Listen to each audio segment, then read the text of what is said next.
Movie की starting में पहले हम एक कांगजून नाम के पर्सन को देखते हैं, जो कि एक काफ़ी फेमस सिंगर होने के साथ साथ रेडियो जॉकी भी है। एंड अब क्योंकि क्रिसमस आने ही वाला है, इसलिए वो रेडियो पर अपने सभी फैंस के लिए एक काफ़ी अच्छा सॉन्ग सिंग करता है। बट कांगजून की इस पूरी कामयाबी के पीछे उसके मैनेजर का हाथ है। यानी कांगजून आज इतना ज़्यादा सक्सेसफुल सिर्फ अपने मैनेजर की वजह से है, जिसने स्टार्टिंग से ही कांगजून का साथ दिया और यहाँ तक कि कांगजून को सक्सेसफुल बनाने के चक्कर में अपना घर तक भी बेच दिया था। और वहीं दूसरी तरफ हम इस मूवी की एक और मेन कैरेक्टर को देखते हैं, जिसका नाम है सोजिन, जो कि एक बहुत ही लग्जरी होटल यानी एमरोज होटल की मैनेजर है, जो कि एक फॉर्च्यून टेलर से मिलती है, जो उसे बताते हैं कि सोजिन को उसका लवर इस साल के एंड में प्रपोज करेगा। तो ये सुन सोजिन बहुत ही ज़्यादा खुश हो जाती है। जिसके बाद अब हम सोजिन के छोटे भाई को देखते हैं, जिसका नाम है पार्क। एंड ये एक हाई स्कूल स्टूडेंट है, जिसके दोस्त एक आहा योंग नाम की लड़की के बारे में बात कर रहे होते हैं, क्योंकि वो लड़की पूरे स्कूल का क्रश है। एंड साथ ही पार्क के दो दोस्त भी आ योंग को बहुत ही ज़्यादा लाइक करते हैं। जिसके बाद जब जैसी आ योंग इन सभी के सामने से गुजरती है, तो उसको ये चारों देखते ही रह जाते हैं। जहाँ पार्क के रिएक्शंस देखकर हमें पता चलता है कि कहीं ना कहीं वो भी आ योंग को पसंद करता है, बट उसने ये बात कभी अपने दोस्तों को नहीं बताई। अब नेक्स्ट सीन में हम इस मूवी के एक और मेन कैरेक्टर को देखते हैं, जिसका नाम है योंग जिन, जिसका रोल इस मूवी में सबसे ज़्यादा इम्पोर्टेंट है। एंड ये इसी लग्जरी होटल यानी एमरोज होटल का ऑनर है, जो कि कुछ दिन के लिए अपने होटल रुकने के लिए आता है। और वहीं दूसरी तरफ योंगजिन के होटल की दो मेट्स योंगजिन के आने से पहले उसके रूम को क्लीन कर रही होती हैं, जिसमें से एक का नाम है डेजी, जो कि एक बहुत ही फेमस सिंगर बनना चाहती है, इसलिए वो आए दिन कई सारे सिंगिंग ऑडिशन भी देती रहती है। और वहीं दूसरी मेड वो डेजी की क्लीनिंग पार्टनर है। ये दोनों एक दूसरे से बातें करते हुए योंगजिन का रूम क्लीन कर रही होती हैं, जिसमें से जब डेजी की क्लीनिंग पार्टनर को वहां से जाना पड़ता है, तो उसके जाते ही योंगजिन अपने रूम में आ जाता है, जहां वो अपने रूम की सभी चीज़ें सेट और क्लीन देखकर काफ़ी ज़्यादा खुश होता है कि तभी उसको किसी के गाना गाने की आवाज़ें आती हैं, जो कि और किसी की नहीं बल्कि डेजी की थी, क्योंकि वो विंडोज़ को साफ करते हुए गाना गा रही होती है, जिसे पीछे से योंगजिन देखने लगता है। बट डेजी इस बात से बिल्कुल बेखबर होती है। और फिर जब जैसी वो पीछे मुड़ती है, तो वहाँ अपने सामने योंगजिन को देखकर बहुत बुरी तरह शॉक हो जाती है एंड उसको नॉन स्टॉप सॉरी कहने लगती है, जिस पर योंगजिन कहता है कि it's okay, by the way तुम बहुत अच्छा सिंग करती हो। तो ये सुन डेजी मुस्कुराते हुए जल्दी से वहाँ से चली जाती है।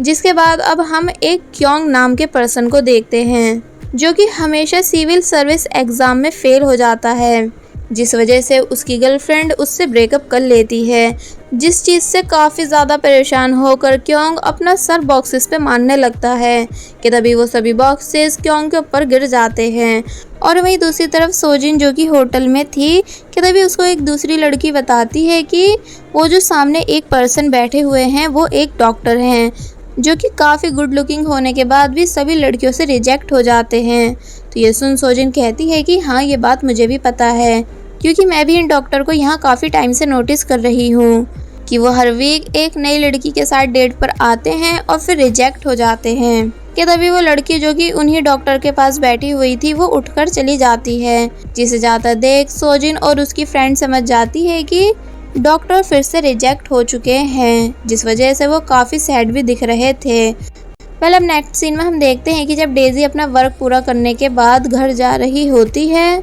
कि तभी उसको रियलाइज़ होता है कि उसका इम्पोर्टेंट लॉकेट उसके पास नहीं, जो कि उसे उसकी मॉम ने दिया था। इसलिए वो उसे हर जगह ढूंढने लगती है और फिर उसको ढूंढते ढूंढते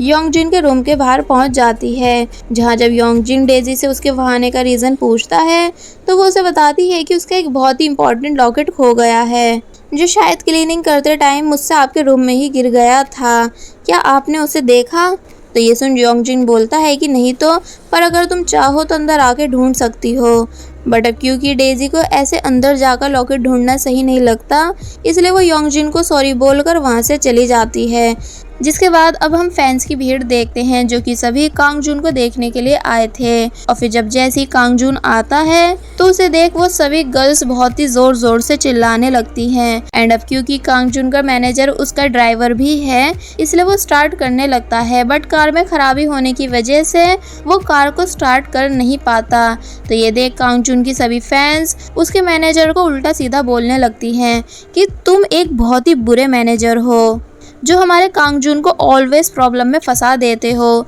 क्या तुमसे एक न्यू कार नहीं खरीदी जा रही? इसलिए कांग जून को तुम्हारी कंपनी छोड़कर और किसी दूसरी अच्छी कंपनी के साथ वर्क करना चाहिए। बट कांग जून का मैनेजर उन सभी लड़कियों की बातों को दिल पर नहीं लेता और फिर वहाँ से चला जाता है। अब नेक्स्ट डे हम सांग्यू नाम के पर्सन को देखते हैं जो कि इस लग्जरी होटल का गार्ड है।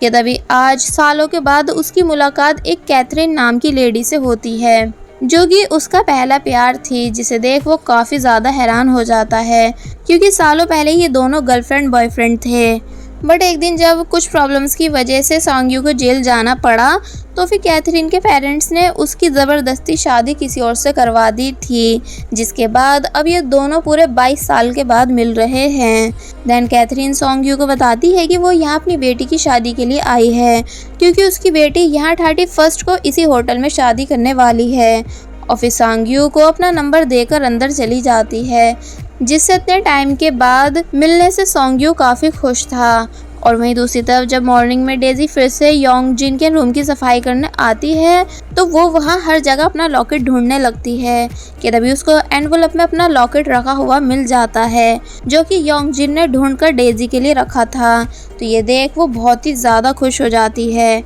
एंड योंग जिन के लिए एक थैंक्स नोट छोड़ के चली जाती है। जिसके बाद अब डेजी अपनी मॉम से मिलने आती है जो कि मेंटल कंडीशन होने की वजह से हॉस्पिटल में एडमिट है, जिन्हें डेजी बताने लगती है कि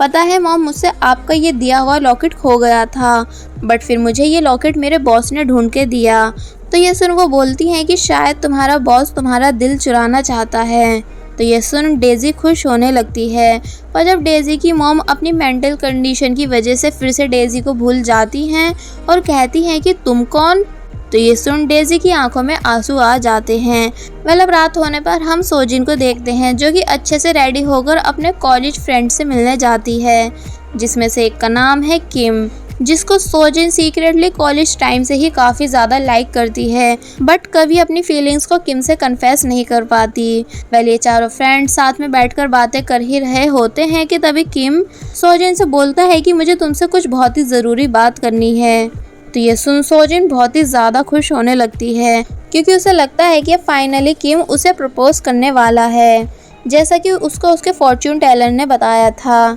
बट जब ये सभी किम के घर पहुंचते हैं तो वहाँ सोजिन के सभी अरमानों पे पानी फिर जाता है क्योंकि किम सोजिन को प्रपोज नहीं करता बल्कि बताता है कि वो किसी लड़की से शादी करने वाला है। तो ये सुन सोजिन बहुत बुरी तरह शॉक हो जाती है और पूछती है कि क्यों, मतलब कि तुम अचानक से शादी क्यों कर रहे हो एंड वो लड़की कौन है। तो इस पर किम बताता है कि वो एक पियानिस्ट है जो कि मुझे काफ़ी ज़्यादा पसंद करती है एंड हम 31 को तुम्हारे एमरोज होटल में शादी करने वाले हैं। तो ये सुन सोजिन बहुत ही ज़्यादा गुस्सा होने लगती है कि तुम शादी भी मेरे होटल में करने वाले हो पर तुम ये बात मुझे अब बता रहे हो। कि तभी सोजिन के बाद ये दो दोस्त बोलते हैं कि हाँ इसलिए क्योंकि किम चाहता है कि तुम उसकी शादी में गाना गाओ। तो ये सुन सोजिन चुप हो जाती है और फिर अब इतना बड़ा शौक लग जाने की वजह से वो बहुत ही ज़्यादा सैड भी होती है, इसलिए वो पूरी रात इन सभी के साथ काफ़ी ज़्यादा ड्रिंक करने लगती है और फिर बहुत ज़्यादा ड्रंक हो जाने के बाद इन सभी के सामने उल्टी सीधी हरकतें करने लगती है, जिसे देख ये सभी काफ़ी ज़्यादा हैरान थे। देन अब सुबह होने पर किम सोजिन को बाहर छोड़ने आता है, जहाँ सोजिन कहने लगती है कि मुझे नहीं पता था कि तुम कभी किसी से शादी करोगे क्योंकि तुम कॉलेज में लड़कियों को देख के ही दूर भाग जाते थे, यहाँ तक कि तुम सिर्फ मेरे अलावा कभी किसी से बात तक नहीं करते थे। तो इस पर किम बताता है कि उसे सुंघी ने प्रपोज किया जिसे फिर वो मना नहीं कर पाया। तो ये सुन सोजिन चुप हो जाती है। सुंघी जो कि किम से शादी करने वाली है वो और किसी की नहीं बल्कि कैथरीन की ही लड़की है। तभी तो कैथरीन अपनी बेटी की शादी के लिए एमरोज होटल में रुकने के लिए आई है, जिसके बाद फिर जब किम सोजिन को टैक्सी में बिठाकर बाय बोलता है एंड कहता है कि वो उससे और सही से बात करने के लिए उसके होटल आएगा, तो ये सुन सोजिन कुछ नहीं बोलती, बल्कि आगे आकर बहुत ही ज़्यादा सैड होने लगती है, क्योंकि उसने ऐसा कभी इमेजिन नहीं करा था कि किम उसे छोड़कर किसी और से शादी कर लेगा। इसलिए वो सोचती है कि शायद फॉर्च्यून टेलर की बताई हुई सभी बातें गलत थीं। जिसके बाद फिर अब जब सोजिन वापस अपने घर आती है तो वहाँ अपने भाई के सामने ऐसे रिएक्ट करने लगती है कि जैसे वो बिल्कुल ठीक है, पर उसका भाई यानी पार्क सारी बात समझ जाता है। इसलिए वो स्कूल जाने से पहले अपनी बहन के लिए हनी वाटर रख के जाता है, जिसे देख फिर वो खुश होने लगती है। अब नेक्स्ट सीन में हम क्योंग को देखते हैं, जो कि अभी तक ब्रेकअप हो जाने की वजह से बहुत ही ज़्यादा गुस्से में था, और फिर वो एक बुक उठाता है, ये सोचते हुए कि जोन सा भी पेज ओपन होगा तो फिर वो उस पर लिखी हुई बात को फॉलो करेगा। और फिर जब जैसे वो बुक ओपन करता है तो उसमें लिखा हुआ होता है कि अगर तुम प्राउडली जी नहीं सकते तो फिर प्राउडली मर जाओ। जो बात क्योंग के माइंड में इतने अच्छे से सेट हो जाती है कि वो अब प्राउडली मरने का डिसाइड करता है। एंड एक केमिस्ट शॉप आकर पूछता है कि क्या ज़्यादा स्लीपिंग पिल्स लेने से कोई मर सकता है। तो ये सुन केमिस्ट वाला समझ जाता है कि क्योंग मरना चाहता है, इसलिए वो बोलते हैं कि ज़्यादा स्लीपिंग पिल्स लेने से कोई मरता तो नहीं, बट सर दर्द, पेट दर्द, वॉमिटिंग ये सब हो जाता है। तो ये सुन क्योंग डर जाता है एंड मरने का दूसरा रास्ता ढूंढता है। जिसके बाद अब वो एक दूसरी शॉप पर आता है और वहाँ पूछता है कि क्या इस केमिकल को पीकर इंसान की जान जा सकती है। तो ये सुन वो आदमी भी क्योंग की सिचुएशन को अच्छे से समझ जाता है, इसलिए वो क्योंग को डराने लगता है, ये बताते हुए कि इन सभी केमिकल से मरने में तुमको बहुत तकलीफ होगी, इसलिए तुम एक काम करो, ये रेड पॉइजन लो और इसे पी के एक ही बारी में मर जाओ। तो ये सुन क्योंग को ये सभी तरीके काफी पेनफुल लगने लगते हैं, इसलिए वो वहाँ से भी चला जाता है और फिर से अपने घर आकर सोचने लगता है कि अब उसे कैसे मरना चाहिए। कि तभी उसे एक आइडिया आता है कि क्यों ना वो एक लग्जरी होटल की छत से जंप मारकर अपनी जान दे दे, वो भी पूरे प्राउड के साथ। इसलिए फिर क्योंग अपना घर छोड़ देता है एंड द एमरोज होटल में रूम लेता है, ये सोचते हुए कि अब वो 31 को पक्का जंप मार के अपनी जान दे देगा। और फिर अपने होटल रूम में बैठकर सुसाइड नोट लिखने की प्रैक्टिस करने लगता है, पर जब वो लिख नहीं पाता तो वो उस पेज को मोड़ के फेंक देता है। और फिर जब वो होटल के कुछ बटन्स चेक कर रहा होता है कि तभी उसको वेकअप कॉल गर्ल नाम से एक कॉल आती है, जो कि हर सुबह लोगों को उनके बताए हुए टाइम पर उठाती है। जिस सब क्योंग बातें करने लगता है, क्योंकि उसे उस लड़की की आवाज़ काफ़ी अच्छी लगती है। और बस फिर देखते ही देखते क्योंग का उस लड़की के साथ बॉन्ड काफ़ी अच्छा हो जाता है, क्योंकि वो पहले खुद को बहुत ही अकेला फील करता था, पर अब वेकअप कॉल गर्ल से बात करके वो काफ़ी खुश है। जिसके बाद अब नेक्स्ट सीन में हम देखते हैं कि जब डेजी क्योंग के रूम की सफाई करने आती है कि तभी उसको क्योंग का लिखा हुआ सुसाइड नोट मिल जाता है, जिसे वो तुरंत ही होटल के बाकी मेंबर्स को दिखा देती है। जिसे देख होटल का ऑनर यानी योंग जिन वो सोजिन से क्योंग के ऊपर नज़र रखने के लिए बोलता है एंड कहता है कि वो ऐसे ही किसी को भी उनके होटल में मरने नहीं देगा, यानी वो सभी मिलकर कस्टमर क्योंग की जान बचाकर ही रहेंगे। देन योंग जिन डेजी को ये सब बताने के लिए थैंक्स भी कहता है, जिसे सुन वो काफ़ी ज़्यादा खुश हो जाती है। और फिर नेक्स्ट डे होटल के मेंबर्स क्योंग के रूम आकर उसे सरप्राइज देते हैं और बताने लगते हैं कि वो इस होटल का लकी कॉन्टेस्ट जीत चुका है, यानी उसने फेमस सिंगर कांगजुन के कॉन्सर्ट के टिकट के अलावा 1 वीक फ्री स्टे भी जीता है, यानी अब वो कांगजुन का फ्री में कॉन्सर्ट भी देख पाएगा एंड नेक्स्ट ईयर इस होटल में 1 वीक फ्री में भी रुक पाएगा। तो ये सुन क्योंग हैरान होने लगता है कि नेक्स्ट ईयर में। अब नेक्स्ट सीन में हम उन्हीं डॉक्टर को देखते हैं जो कि हर वीक ब्लाइंड डेट पर आते हैं, जिनकी ब्लाइंड डेट गर्ल जब जैसी वॉशरूम जाती है तो वहाँ सोजिन उस लड़की की बातें सुनती है, जो कि अपनी फ्रेंड को बता रही होती है कि उसे वो लोग बिल्कुल भी पसंद नहीं जो टी को आवाज़ करके पीते हो। तो ये सुन सोजिन इस बात को एक पेपर पर लिख के डॉक्टर के पास भिजवा देती है कि वो अपनी ब्लाइंड डेट के सामने टी को आवाज़ करके ना पिए, बट डॉक्टर उस पेपर को रीड करने के बाद इसका उल्टा ही करते हैं, यानी कि वो अपनी ब्लाइंड डेट के सामने आवाज़ निकाल के टी पीने लगते हैं, जिस चीज़ से बुरी तरह इरिटेट होकर उनकी ब्लाइंड डेट गर्ल वहाँ से उठ के चली जाती है। तो ये देख सोजिन को उनका ऐसा करना समझ नहीं आता। अब नेक्स्ट सीन में हम देखते हैं कि सोजिन फर्स्ट टाइम किम की गर्लफ्रेंड यानी सुनही से मिलती है, जो कि सोजिन को बताती है कि उसने किम से सोजिन के बारे में बहुत सुना है। और बस फिर इन सभी के बीच यहाँ थोड़ी बहुत बातें ही होती हैं और वहीं सांग्यू एक बार फिर मिस कैथरीन से मिलता है, जिन्हें देखते हुए उन्हें पहली वाली कैथरीन याद आने लगती है कि वो अपनी जवानी में कैसी दिखा करती थी। और फिर जब बातों बातों में पता चलता है कि अब ये दोनों ही सिंगल हैं, तो ये बात सुन इन दोनों को अपना पास्ट याद आने लगता है कि जब सांग्यू किसी झूठे इल्ज़ाम में जेल चले गए थे, तो तब कैथरीन उनसे मिलने आती है और बताती है कि उसके पेरेंट्स किसी और से उसकी शादी करवा रहे हैं, इसलिए जब तुम जेल से बाहर आओ तो तुम भी किसी अच्छी लड़की से शादी कर लेना। पर अगर फ्यूचर में ऐसा हुआ कि हम दोनों दोबारा मिले और सिंगल हुए,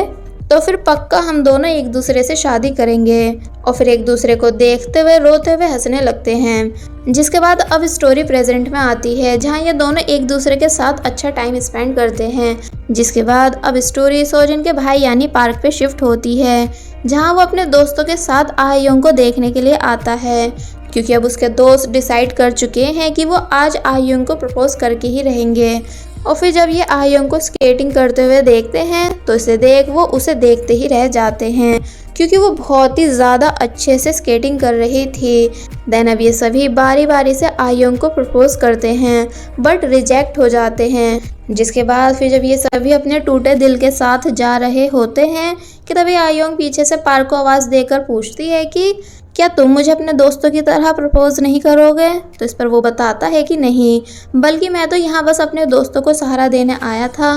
पर तभी आयोंग पीछे से पार्क को मैरी क्रिसमस इन एडवांस बोलती है, क्योंकि शायद वो भी पार्क को सीक्रेटली थोड़ा थोड़ा पसंद करती है। तो ये सुन पार्क उसे सेम टू यू बोलता है, और फिर आयोंग के वहाँ से जाने के बाद बहुत ही ज़्यादा खुश होने लगता है। जिसके बाद अब हम योंग जिन को देखते हैं, जो कि अपने कार से कहीं जा रहा था, कि तभी उसको रास्ते में डेजी दिखती है, जो कि ट्री पर अटके बैलून को उतारने की कोशिश कर रही थी ताकि उस बच्चे को दे सके, बट वो उसे उतार नहीं पाती। कि तभी योंग जिन भी वहाँ आ जाता है, और फिर वो डेजी को उठाकर उस बैलून को ट्री से निकलवाने में हेल्प करवाता है। और अब क्योंकि ये दोनों एक दूसरे के काफ़ी क्लोज आ चुके थे, इसलिए एक दूसरे को बहुत ही ध्यान से देखते हैं।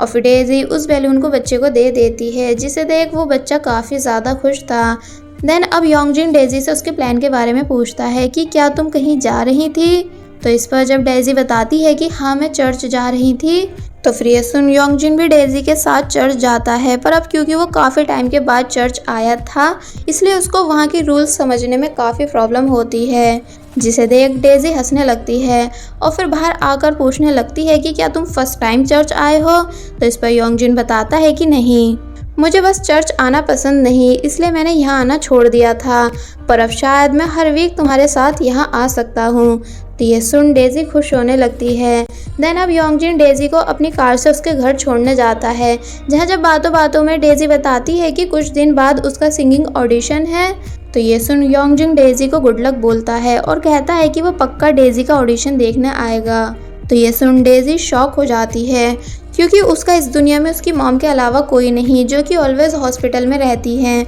जिस वजह से डेजी को हमेशा अकेला ही रहना पड़ता है। इसलिए आज योंगजिन के ऐसा बोलने पर उसे योंगजिन से अपनापन वाली फीलिंग आती है। और फिर अब जब योंगजिन डेजी को उसके घर ड्रॉप कर देता है एंड उसको कार की विंडो से देखते हुए बाय करने लगता है, तो ये देख वो भी मुस्कुराते हुए योंगजिन को बाय बोलने लगती है और फिर वहाँ से चली जाती है। देन अब हम कांगजुन को देखते हैं, जिससे एक बड़ी कंपनी के ऑनर यानी मिस्टर जुंग मिलने आते हैं, जो कि कांगजुन से उनके साथ काम करने के लिए बोलते हैं, ये कहते हुए कि तुम अब एक बड़ी फिश बन चुके हो, इसलिए अब तुम्हें हमारी कंपनी के साथ वर्क करना चाहिए, जो कि तुम जैसे सिंगर्स के लिए एक बहुत ही बड़ा ऑप्शन है, जहां तुम्हें एक अच्छे मैनेजर के साथ साथ एक अच्छी कार भी दी जाएगी। तो ये सुन कांगजुन मुस्कुराने लगता है, बट कांगजुन के मैनेजर यानी सांगहू को मिस्टर जुंग का वहाँ आना बिल्कुल भी अच्छा नहीं लगता, क्योंकि जब कांगजुन सक्सेसफुल सिंगर नहीं था, तो तब मिस्टर जुंग ने कांगजुन की बहुत ही ज़्यादा बेइज्जती मारी थी, जिन सभी बातों को कांगजुन सुन नहीं पाया था, क्योंकि वो किसी एक्सीडेंट की वजह से बेहोश था। तो तब सांगहून ने कांगजुन की साइड लेते हुए मिस्टर जुंग को चुप करवा दिया था। इसलिए मिस्टर जुंग के वहाँ से जाने के बाद सांगहून पूरी कोशिश करने लगता है कांगजुन के दिल की बात समझने की, कि क्या वो सच में उसे छोड़कर अब मिस्टर जुंग के साथ वर्क करने वाला है। बट कांगजुन कुछ नहीं बताता, बल्कि सांगहून के आउटफिट को देखकर उसे डांटने लगता है कि क्या वो खुद को भी मेरे साथ रह के सिंगर समझने लगा है। अब नेक्स्ट सीन में हम सोजिन को फिर से किम की गर्लफ्रेंड के साथ देखते हैं, जो कि बातों बातों में सोजिन को बताती है कि किम ने उसे अभी तक प्रपोज नहीं किया, इसलिए उसे लगता है कि किम उससे खुशी से शादी नहीं कर रहा और ना ही उनके रिलेशन को लेके सीरियस है। जिस बात को सुन सोजिन हैरान हो जाती है और फिर किम से अकेले में इस बारे में पूछने लगती है कि क्या तुमने अपनी गर्लफ्रेंड यानी सुंगी को अभी तक प्रपोज नहीं किया, मतलब कि क्या तुम उससे शादी बिना प्रपोज किए ही कर रहे हो। तो ये सुन वो कहता है कि बट सुंगी ने तो मुझे प्रपोज किया था ना, इसलिए मुझे लगा कि अब मुझे प्रपोज करने की ज़रूरत नहीं। तो ये सुन सोजिन किम को बेवकूफ़ बोलने लगती है और फिर नेक्स्ट डे अपने होटल में सुंगी को प्रपोज कराने की सारी तैयारियां करवाती है, जहां जब वो किम की दी हुई रिंग देख रही होती है जो कि उसे किसी सरप्राइज़ के साथ सुंगी तक पहुंचानी है, तो उसको देखते हुए वो एक फ्लैशबैक याद करती है। एक्चुअली सोजिन ने नेट पर देखा होता है कि लड़कियों को किस टाइप के प्रपोजल्स बिल्कुल भी पसंद नहीं, जिसे देख उसे पता चलता है कि लड़कियों को केक में रिंग भेजना एंड पब्लिक में शोर मचा के प्रपोज करना बिल्कुल भी पसंद नहीं। इसलिए अब सोजिन ऐसा ही करती है, यानी वो किम और सुंगी के टेबल पर एक केक भिजवाती है जिसके अंदर रिंग है, जिसे जब जैसी सुंगी खाती है और उसके मुंह से रिंग बाहर आती है तो ये देख वो किम की तरफ देखने लगती है कि तभी कुछ लोग सभी के सामने सुंगी के लिए प्रपोजल सॉन्ग सिंग करने लगते हैं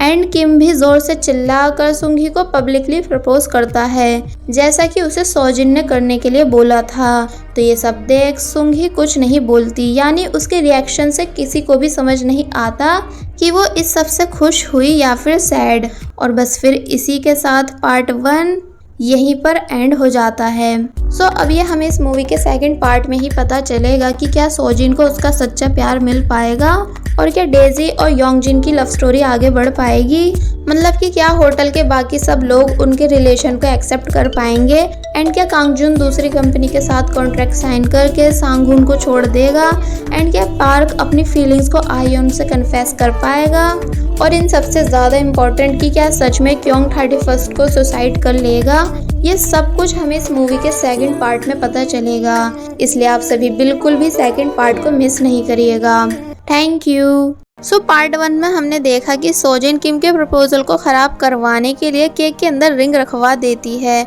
जो कि जब जैसी सुनही के मुंह से बाहर आती है तो तभी कुछ लोग सुनही के पास आकर म्यूजिक के साथ सुनही के लिए प्रपोजल सॉन्ग सिंग करने लगते हैं एंड किम भी सभी के सामने सुंगी को प्रपोज करता है, जिस सबको देख सुंगी कुछ नहीं बोलती, यानी उसके रिएक्शन से पता ही नहीं चलता कि वो खुश है या फिर दुखी। कि तभी वो किम के पास आकर उसको पीछे से टाइटली हग कर लेती है एंड उसे थैंक्स कहने लगती है, जिसे ऐसा करता देख सोजिन हैरान हो जाती है एंड किम बहुत ही ज़्यादा खुश, यानी सुंगी ने किम के प्रपोजल को एक्सेप्ट कर लिया, जिसे देख सभी लोग क्लैपिंग करने लगते हैं। बट सोजिन इन दोनों को खुश देखकर काफ़ी दुखी फील करती है। और वहीं क्योंग, जिसे होटल वालों ने कांगजुन के सिंगिंग कॉन्सर्ट के टिकट दिए थे, इसलिए वो खुशी खुशी कांगजुन के कॉन्सर्ट को देखने जाने लगता है कि तभी उसको रास्ते में अपनी एक्स गर्लफ्रेंड दिखती है, जो कि अब अपने न्यू बॉयफ्रेंड के साथ थी, जिसका बॉयफ्रेंड क्योंग के पास आकर उससे पूछता है कि तुम क्योंग हो ना,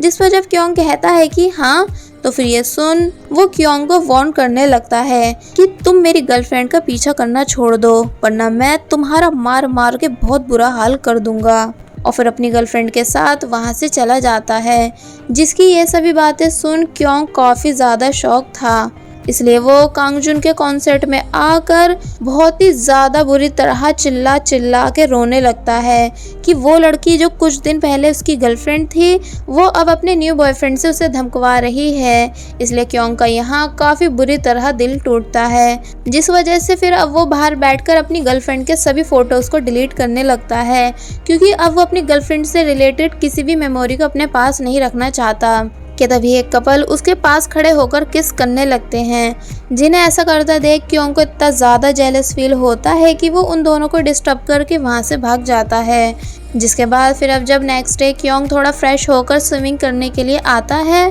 कि तभी सोजिन का भाई यानी पार्क क्योंग के सामने डूबने की एक्टिंग करने लगता है, जिसे देख क्योंग तुरंत ही पार्क के पास आकर उसे पानी से बाहर निकालता है। पर जब पार्क होश में नहीं आता तो क्योंग उसको ऑक्सीजन देने लगता है, जिस चीज़ से पार्क बहुत ही ज़्यादा बुरी तरह शॉक होने लगता है कि इसने मुझे किस कर दी, इसलिए पार्क यहाँ काफ़ी ज़्यादा गुस्सा होता है कि तभी सोजिन भी वहाँ आ जाती है। एक्चुअली ये सब सोजिन का ही प्लान था ताकि वो क्योंग को रियलाइज़ करा सके कि वो एक लाइफ सेवर है जिसे बिल्कुल भी मरना नहीं चाहिए। बट अब क्योंकि इस सब के चक्कर में बेचारे पार्क के साथ अच्छा खासा सीन क्रिएट हो चुका था, यानी उसकी फर्स्ट किस जिसे वो आयोंग के साथ करना चाहता था पर अब वो क्योंग के साथ हो चुकी है, इसलिए वो यहाँ काफ़ी बुरी तरह रोने लगता है, जिसको उसकी बहन यानी सोजिन चुप करवाती है। एंड क्योंग ये समझकर कि आज उसने किसी की जान बचाई इसलिए वो यहाँ काफ़ी खुश हो जाता है और फिर वापस अपने रूम आकर वेकअप कॉल गर्ल से बातें करने लगता है,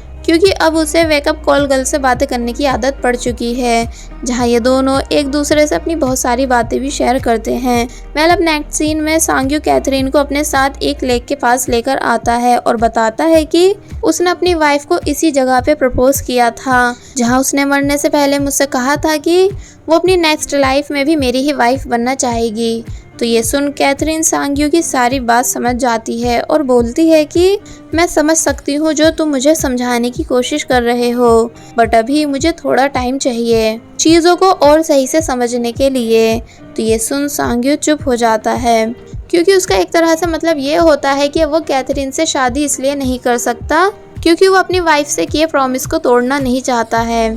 वेल अब नेक्स्ट सीन में हम देखते हैं कि डेजी की मैनेजर उसको सीओ यानी योंगजिन का रूम क्लीन करने से मना कर देती है, क्योंकि अब धीरे धीरे सभी को डेजी और योंगजिन की फ्रेंडशिप के बारे में पता चलने लगा था। पर तभी योंगजिन भी वहां आ जाता है और डेजी से पूछता है कि तुम यहाँ क्या कर रही हो, आज तो तुम्हारा सिंगिंग कॉन्सर्ट था ना। तो इस पर जब जैसी डेजी कुछ नहीं कहती तो फिर ये देख योंगजिन डेजी के पास आकर उसका हाथ पकड़ उसको ज़बरदस्ती अपने साथ वहाँ से ले जाने लगता है, जहाँ डेजी योंगजिन से ऐसा करने से मना करती भी है बट योंगजिन रुकता नहीं। जिसके बाद अब डेजी सभी जजेस के सामने अपना सिंगिंग ऑडिशन देती है, वो भी डांस करते हुए, जिसे डांस करता हुआ देख योंगजिन भी मन ही मन काफ़ी ज़्यादा खुश होने लगता है। और फिर जब वो वहाँ से चला जाता है तो फिर तब सभी जजेस डेजी को उसका रिजल्ट बताते हैं। और फिर जब डेजी बाहर आती है तो उसको देख योंगजिन उसे कांग्रेट्स कहने लगता है, क्योंकि उसे लगता है कि डेजी पक्का सिलेक्ट हो गई होगी, बट ऐसा बिल्कुल भी नहीं होता। इसलिए वो योंगजिन से बोलती है कि आप मुझे कांग्रेट्स मत कहो, क्योंकि ये फर्स्ट टाइम नहीं जब मैं सिलेक्ट ना हुई हो, पर मैं खुश हूँ कि मैंने ऑडिशन में हमेशा अपना बेस्ट दिया। तो ये सुन योंगजिन चुप हो जाता है। देन डेजी योंगजिन को उसे यहाँ लाने के लिए थैंक्स कहकर कहती है कि अब आपको मेरी बिल्कुल भी फिक्र करने की ज़रूरत नहीं। तो ये सुन जब योंगजिन डेजी के पास आने लगता है कि तभी वो योंगजिन को उसके पास आने से मना कर देती है और बताती है कि उसके लिए मैड की जॉब बहुत ही ज़्यादा इम्पोर्टेंट है, क्योंकि वो काफ़ी ज़्यादा गरीब है, इसलिए वो उसकी लाइफ में आकर सब कुछ स्पॉइल ना करें। जिसकी इन सभी बातों को सुन योंगजिन हैरान होता है और फिर वो अपने कार में बैठकर डेजी के बारे में सोचने लगता है। और वहीं सोजिन जब जैसी वापस घर आती है कि तभी उसका भाई उसके ऊपर काफ़ी ज़्यादा गुस्सा करने लगता है, क्योंकि वो अपनी बहन की हेल्प करवाने के चक्कर में अपनी फर्स्ट किस जो ख़राब करवा चुका था। कि तभी सोजिन टीवी में एक न्यूज़ देखती है जिसमें एक लेडी एक ऐसे पोस्ट बॉक्स के बारे में बता रही होती है जिसमें डाले हुए लेटर्स को पूरे 1 साल के बाद पोस्ट किया जाता है। तो ये देख वो काफ़ी ज़्यादा हैरान हो जाती है और फिर अपने भाई से पूछती है कि क्या मेरे लिए कोई पोस्ट कार्ड आया। तो इस पर जब जैसे पार्क बताता है कि हाँ वो तुम्हारे रूम में है, तो ये सुन वो भागती हुई अपने रूम आकर उसे देखने लगती है। और फिर यहाँ हमें एक फ्लैशबैक दिखाया जाता है। एक्चुअली किम और सोजिन ने भी 1 साल पहले एक दूसरे के लिए लेटर लिखा था, जिसमें सोजिन ने किम से रिलेटेड अपनी सभी फीलिंग्स को लिख दिया था, ताकि अगर वो किम से फेस टू फेस अपना लव कन्फेस नहीं कर पाई तो फिर नेक्स्ट ईयर ये लेटर रीड करके किम को पक्का उसकी फीलिंग्स के बारे में पता चल जाएगा। और ऐसा ही किम ने भी सोजिन के लिए किया था, यानी उसने भी सोजिन के लिए लेटर लिखा था, जो कि अब पूरे 1 साल के बाद सोजिन को मिल जाता है, जिसमें बस नॉर्मली थोड़ी बहुत बातें ही लिखी होती हैं। इसलिए सोजिन जल्दी से अपने भाई के पास आकर उससे रिक्वेस्ट करती है कि वो उसके लिखे हुए लेटर को किम के घर जाने से पहले जल्द से जल्द वापस लेकर आए, जिस काम के लिए पहले तो वो मानता नहीं, पर फिर सोजिन के काफ़ी ज़्यादा रिक्वेस्ट करने पर वो अपनी बहन की हेल्प करने के लिए मान जाता है। जिसके बाद अब हम कांगजुन को देखते हैं, जिसके पास मिस्टर जुंग के डॉक्यूमेंट्स थे, बट सांगह्युन को देखकर वो उन्हें छुपा लेता है और फिर जब सांगुन बाहर आता है तो वहाँ मिस्टर जुंग को बैठा देख उनसे पूछता है कि आखिर आपने पहले डॉक्यूमेंट्स को मुझे क्यों नहीं दिया, जबकि आपको पता है ना कि मैं कांग जून का मैनेजर हूँ। जिस पर मिस्टर जुंग कहते हैं कि उनसे कांग जून ने ही ऐसा करने के लिए बोला था, यानी उसी ने कहा था कि मैं इस सब के बारे में तुम्हें ना बताऊं। तो फिर ये सुन सांगुन बहुत ही ज़्यादा उदास हो जाता है और फिर कहने लगता है कि ठीक है, मैं समझ चुका हूँ कि अब कांग जून मुझे छोड़कर आपकी कंपनी के साथ वर्क करने वाला है, इसलिए तुम प्लीज़ उसका हमेशा ख्याल रखना। यानी उसे वैरायटी शोज़ पसंद नहीं एंड वो अपनी मर्ज़ी से ही सॉन्ग्स लिखता है, इसलिए तुम उसको अपनी मर्ज़ी के सॉन्ग्स लिखने पर फोर्स मत करना। और फिर काफ़ी ज़्यादा रोते हुए वहाँ से जाने लगता है। और वहीं दूसरी तरफ पार्क सोजिन को कॉल करके बताता है कि उसको उसका पोस्ट किया हुआ लेटर मिल चुका है जो उसने किम के लिए पोस्ट किया था। बट मुझे हैरानी हो रही है कि तुम इतनी रोमांटिक बातें लिख कैसे सकती हो। जिसकी ये बातें सुन सोजिन अपने भाई को डांट के चुप करवा देती है और फिर एक जगह बैठकर किम और सुंगी के मैरिज फोटोशूट के फोटोज देखने लगती है, जिन्हें देखते हुए उसे फिर से काफ़ी सैड फील होने लगता है। जिसके बाद फिर जब वो वहाँ से जा रही होती है कि तभी उसकी हील्स एक होल में फंस जाती है, जिसे बाहर निकालने के चक्कर में वो टूट जाती है। तो ये देख सोजिन अपनी दूसरी हील को भी तोड़ने लगती है, बट लाख कोशिश करने के बाद भी उसे तोड़ नहीं पाती। कि तभी वहाँ वही डॉक्टर आते हैं जो कि हर वीक दी एमरस होटल में ब्लाइंड डेट के लिए आते हैं। वो सोजिन की हील को तोड़ने में सोजिन की हेल्प करवा देते हैं एंड उसे सैंडल भी पहनाते हैं, जिन्हें ऐसा करता देख वो डॉक्टर से इम्प्रेस होती है। अब नेक्स्ट सीन में हम पार्क के दोस्तों को देखते हैं जो कि उसके पास आकर उसे बताते हैं कि हमें पता है कि तुम आयोंग को पसंद करते हो, इसलिए हमने आयोंग को तुम्हारी फीलिंग्स के बारे में बता दिया है। जिस बात को सुन पार्क बहुत बुरी तरह शॉक हो जाता है और कहता है कि क्या तुम लोग पागल हो गए हो। जिस पर वो कहते हैं कि हम तो सिर्फ तुम्हारी मदद कर रहे हैं, इसलिए हमने आयोंग से ये भी कह दिया है कि आज स्कूल के बाद तुम उसको प्रपोज करने वाले हो, इसलिए वो तुमसे मिलने भी आने वाली है। जिस बात को सुन पार्क और भी ज़्यादा शॉक हो जाता है एंड आज स्कूल ही जाने से मना करने लगता है। तो उसके दोस्त उसे समझाने लगते हैं कि अगर तुम आज स्कूल नहीं गए तो फिर वो आयोंग से कह देंगे कि तुम आयोंग में बिल्कुल भी इंटरेस्टेड नहीं, यानी तुम अपना माइंड चेंज कर चुके हो। जिनकी ये बात सुन पार्क वहीं रुक जाता है और वहीं कैथरीन सांग्यू से मिलकर उन्हें बताती है कि वो फिर से उसी लेक के पास गई थी जहां उसकी सांग्यू की वाइफ से बातें हुई और बताती है कि तुम्हारी वाइफ तुम्हें छोड़ नहीं पा रही है क्योंकि उसको लगता है कि तुम अब भी एक छोटे बच्चे की तरह हो, इसलिए मैंने उनके सामने एक प्रपोजल रखा। मतलब कि मैंने तुम्हारी वाइफ से बोला कि मैं इस बच्चे का ध्यान रखूंगी जब तक कि वो एक एडल्ट की तरह नहीं बन जाता, और फिर जब वो एडल्ट बन जाएगा तो फिर मैं उसको तुम्हारे वर्ल्ड में भेज दूंगी। जिसकी बात सुन सांग्यू हंसने लगता है और कहता है कि तुम्हें क्या लगता है कि मेरी वाइफ तुम्हारा प्रपोजल एक्सेप्ट करेगी। तो इस पर कैथरीन कहती है कि शायद हाँ, क्योंकि उन्होंने मुझसे बोला कि अगर उन्होंने मेरे प्रपोजल को एक्सेप्ट किया तो कल 31 को पक्का स्नो गिरेगी। तो ये सुन सांग्यू और भी ज़्यादा हंसने लगता है और बोलता है कि ऐसा होना बिल्कुल भी पॉसिबल नहीं, क्योंकि देखो वेदर बता रहा है कि कल बिल्कुल भी स्नो नहीं गिरेगी। बट कैथरीन को उनके रिलेशन पे पूरा भरोसा होता है।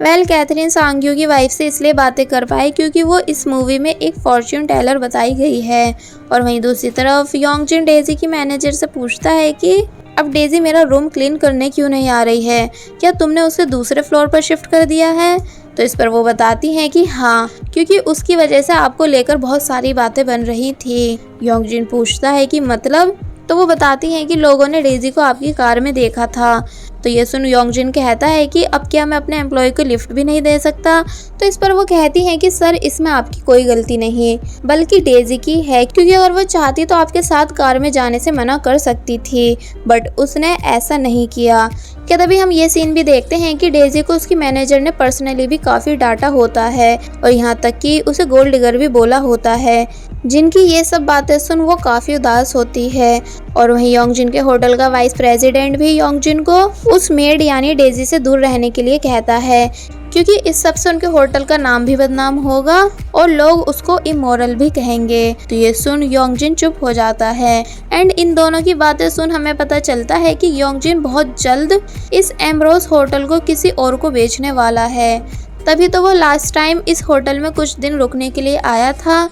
जिसके बाद अब हम सभी को दुखी देखते हैं, यानी डेजी भी काफ़ी ज़्यादा दुखी है क्योंकि अब सभी लोग उसको लेकर बातें बनाने लगे हैं। तो वहीं सोजिन भी किम की शादी से काफ़ी ज़्यादा दुखी होती है और वहीं हमें क्योंग को भी काफ़ी उदास दिखाया जाता है। तो वहीं कांगजुन का मैनेजर यानी सांगhyun भी काफ़ी ज़्यादा दुखी होता है क्योंकि उसे लगता है कि अब बस बहुत जल्द कांगजुन उसे छोड़ने ही वाला है। वेल अब नेक्स्ट सीन में फाइनली 31 दिसंबर भी आ जाता है, यानी 2021 का आखिरी दिन, जहां सबसे पहले हम यहां उसी फॉर्च्यून टेलर को देखते हैं जो कि मूवी की स्टार्टिंग में सोजिन से मिला था। वेल वो सांग्यू को देखकर उससे पूछते हैं कि आज तुम्हारे साथ तुम्हारी वाइफ क्यों नहीं। जिस बात को जब सांग्यू समझ नहीं पाता तो वो उसे बताते हैं कि उन्होंने लास्ट टाइम सांग्यू की वाइफ की आत्मा को सांग्यू के साथ देखा था, जो कि कभी सांग्यू को अकेला नहीं छोड़ती, पर आज वो उनके साथ नहीं दिख रही है। जिनकी ये बात सुन सांग्यू समझ जाता है कि उनकी वाइफ ने कैथरीन का प्रपोजल एक्सेप्ट कर लिया है,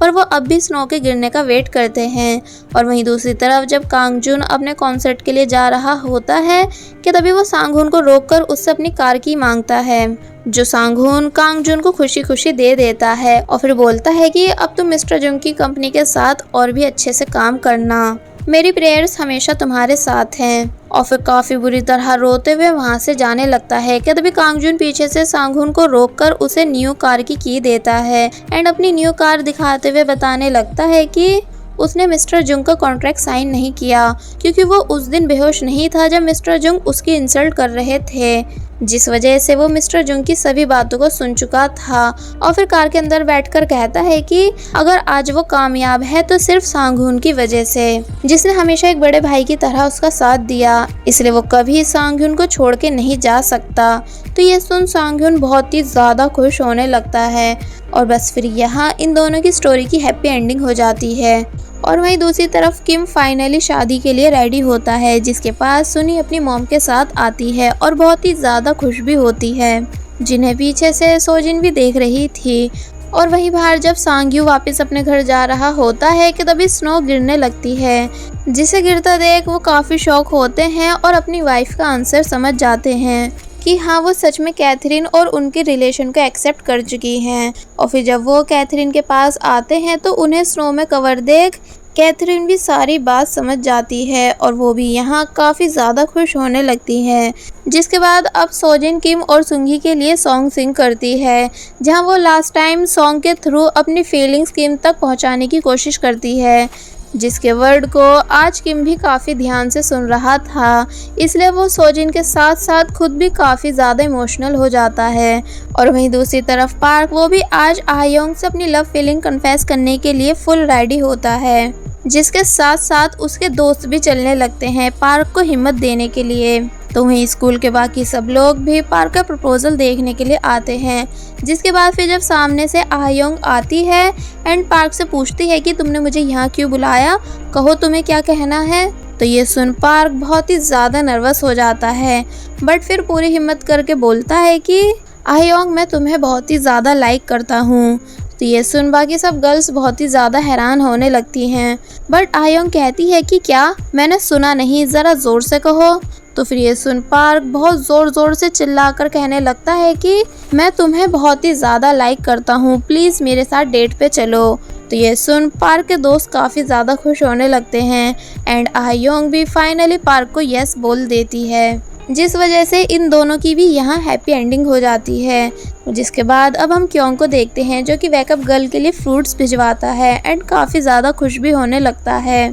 पर जब वो वापस अपने रूम आ रहा होता है कि तभी उसको स्टाफ मेंबर की बातें सुनाई देती हैं, जो कि दूसरे स्टाफ मेंबर को बता रहा होता है कि जो भी कुछ होटल वाले क्योंग के लिए कर रहे थे वो सब सिर्फ क्योंग को सुसाइड करने से रोकने के लिए था। जिनकी ये सब बातें सुन क्योंग को बहुत ही ज़्यादा बुरा फील होता है, क्योंकि उसे लगा था कि वो लकी है तभी कॉन्सर्ट के टिकट्स जीता एंड एक अच्छा इंसान है तभी उसने किसी को डूबने से बचाया, पर ये सब तो सिर्फ होटल वालों की प्लानिंग थी। इसलिए क्योंग बहुत ही ज़्यादा गुस्से में आकर भागता हुआ रूफटॉप की तरफ जाने लगता है, जिस बारे में सभी स्टाफ मेंबर्स को भी पता चल जाता है एंड वो सभी क्योंग को बचाने के लिए भागने लगते हैं। जिनकी ये सभी बातें उड़ते उड़ते वेकअप गर्ल तक भी पहुंच जाती है। इसलिए वो भी यहाँ क्योंग के लिए काफ़ी वरिड होने लगती है। और वहीं सोजिन जब उसको भी इस बारे में पता चलता है तो वो तुरंत ही किम की वेडिंग को छोड़कर भागती हुई क्योंग के पास आती है एंड उसे सुसाइड करने से मना करने लगती है, बट क्योंग बिल्कुल भी मानता नहीं। फिर जब जैसी वो जंप मारने ही वाला था कि तभी उसके पास वेकअप गर्ल की कॉल आती है जो कि क्योंग को जंप मारने से मना करने लगती है। बट जब क्योंग मानता नहीं तो वो फर्स्ट टाइम क्योंग के सामने आती है, जिसे अपने सामने देख क्योंग भी काफ़ी ज़्यादा हैरान था। और फिर अब वेकअप गर्ल भी क्योंग के साथ सुसाइड करने का डिसाइड करने लगती है, ये बताते हुए कि क्योंग उसके लिए बहुत ही ज़्यादा इम्पोर्टेंट है, जिसकी वजह से वो इतने सालों के बाद हंस पाई। पर अब अगर क्योंग ही उसके साथ नहीं होगा तो वो भी सुसाइड कर लेगी, जिसे क्योंग रोकने की काफ़ी कोशिश करता है पर वो मानती नहीं, बल्कि कहती है कि अब वो तभी रुकेगी जब क्योंग भी उसके साथ इस जगह से नीचे उतरेगा। एंड वो क्योंग से यहाँ अपनी लव फीलिंग्स भी शेयर कर देती है कि वो सच में क्योंग को बहुत ही ज़्यादा पसंद करने लगी है। तो ये सुन बस फिर होना क्या था, क्योंग अपने सुसाइड करने के प्लान को कैंसिल कर देता है एंड पीछे होकर वेकअप गर्ल को टाइटली हग कर लेता है, जिन्हें खुश देख सोजिन भी काफ़ी खुश हो जाती है, जिस वजह से यहाँ इन दोनों की भी हैप्पी एंडिंग हो जाती है। अब नेक्स्ट सीन में हम योंगजिन को देखते हैं जो कि अपने होटल को बेचने वाला था, बट लास्ट मोमेंट पर वो ऐसा करने से साफ मना कर देता है क्योंकि जो कंपनी होटल को खरीदने वाली थी वो सभी एम्प्लॉयज़ को भी चेंज कर देती। देन योंगजिन कहता है कि अब वो एक बहुत ही अच्छा सीईओ बन के दिखाएगा एंड हमेशा अपने होटल और एम्प्लॉयज़ को प्रोटेक्ट करेगा, जिसकी ये बातें सुन सभी लोग काफ़ी हैरान थे। देन योंगजिन ये सभी बातें बोलने के बाद डायरेक्ट डेजी के पास पहुंचता है, जहां सभी लोग उसको देखकर हैरान होने लगते हैं। देन योंगजिन सभी के सामने डेजी के पास आकर उससे बोलता है कि मेरे साथ चलो, बट डेजी मना कर देती है और कहती है कि आपकी और मेरी दुनिया बिल्कुल भी सेम नहीं। जब से लोगों ने मुझे आपके साथ देखा है वो सभी मुझे गोल्ड डिगर कहते हैं। तो ये सुन योंगजिन बताता है कि और वाइस प्रेसिडेंट उसे इमोरल बोल रहा था और फिर कहता है कि वैसे गोल्ड डिगर और इमोरल की जोड़ी बुरी नहीं। तो ये सुन डेजी हंसने लगती है और फिर काफ़ी सोचने के बाद बोलती है कि हाँ आपने सही कहा, हम दोनों की जोड़ी बुरी नहीं बल्कि फैंटास्टिक है। और फिर योंगजिन का हाथ पकड़कर डेजी उसके साथ चली जाती है, जिसके बाद बाहर स्नो में आकर यहाँ इन दोनों के बीच इनकी फर्स्ट किस होती है, यानी इन दोनों की भी यहाँ हैप्पी एंडिंग हो जाती है। और वहीं दूसरी तरफ सोजिन जो कि अपने रूम जा ही रही थी कि तभी किम उसके पास भागता हुआ आता है और पूछता है कि क्या तुम ठीक हो, क्योंकि तुम अचानक ही वेडिंग छोड़ के भाग आई थी। तो ये सुन वो बताती है कि हाँ मैं बिल्कुल ठीक हूँ। और फिर जब वो किम के साथ लिफ्ट में होती है तो वहाँ वो किम से बोलती है कि जब तक हम दोनों लिफ्ट में हैं मैं तुमसे अपने दिल की सभी बातें क्लियर करना चाहती हूँ। और बताती है कि वो किम को स्टार्टिंग से ही बहुत ज़्यादा लाइक करती है, बट कभी किम को ये बात बता नहीं पाई क्योंकि उसे लगता था कि किम उसे पहले प्रपोज करेगा। तो ये सुन किम हैरान होता है और फिर अब वो भी अपने दिल की बात सोजिन से शेयर करता है कि वो भी सोजिन को काफ़ी टाइम से पसंद करता था, पर उससे कभी अपनी फीलिंग्स इसलिए शेयर नहीं कर पाया क्योंकि उसे लगा कि सोजिन किसी और को लाइक करती है। तो ये सुन सोजिन हैरान होती है, इसका मतलब कि इन दोनों ने ही अपनी बेवकूफ़ी की वजह से एक दूसरे को खो दिया। साथ ही किम सोजिन को ये भी बताता है कि उसे सोजिन की फीलिंग्स के बारे में अभी रिसेंटली ही पता चला जब उसको उसका लेटर मिला था, यानी जब पार्क अपनी बहन के कहने पर किम से पहले सोजिन का भेजा हुआ लेटर लेने गया था तो उसको वहाँ किम ने देख लिया था और सोजिन के उस लेटर को भी रीड कर लिया था, इसलिए वो यहाँ सोजिन के लिए और भी बुरा फील करने लगता है। पर फिर कहता है कि क्या तुम आज प्लीज़ मुझको मेरी वेडिंग के लिए कॉन्ग्रेट्स बोलोगी, क्योंकि ये सुनकर मुझे लगेगा कि तुमने मुझे माफ़ कर दिया। तो फिर सोजिन किम को कॉन्ग्रेट्स बोल देती है, यानी एक तरह से अब इन दोनों के बीच सब ठीक हो जाता है, जिस वजह से अब ये दोनों काफ़ी खुश थे। जिसके बाद अब हम इन सभी लोगों को साथ में न्यू ईयर सेलिब्रेट करते हुए देखते हैं, जहां ये सभी लोग बहुत ही ज़्यादा खुश होते हैं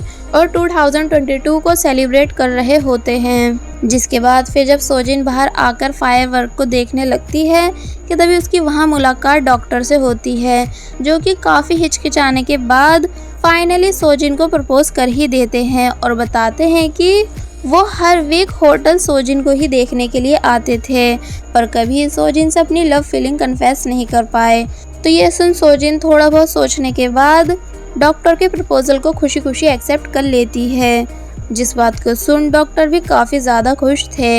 यानी कि अब एक तरह से सभी मेंबर्स की हैप्पी एंडिंग हो चुकी थी एंड ये सभी अपने अपने पार्टनर्स के साथ बहुत ही ज़्यादा खुश होते हैं और बस फिर इसी के साथ ये मूवी यहीं पर एंड हो जाती है।